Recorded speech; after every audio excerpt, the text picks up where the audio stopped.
welcome back to Somerset Prep Homestead. Today is Wednesday, December 18th, 2024. I'm Rocco Castro. And I'm Lucas Saavedra. And you're watching Python TV.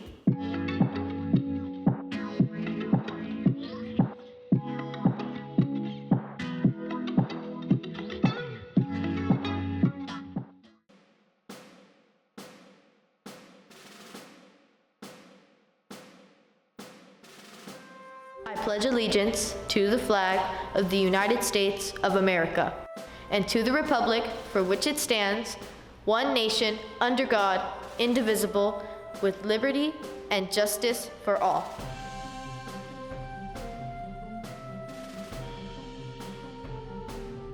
Hello Pythons, welcome back to Python TV. Pythons, if you're going to STN, your deposit of $100 is due this Friday. And today is the final day of the SpongeBob auditions. Now here are your daily announcements.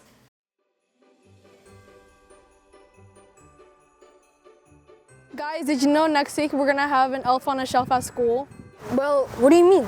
I mean, we're gonna have a life-sized elf. That's what I heard. Wait, isn't the elf on the shelf supposed to be small? Well, apparently this one is life-sized, and every day it'll change its location. And we're supposed to find the elf? Yes. Oh, this is gonna be crazy.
That's it for today, Pythons. Remember to stay positive, be kind, and make the most out of every day. Let's make this school year one for the books. We'll be back tomorrow for news and updates. Have a great day. Go Pythons!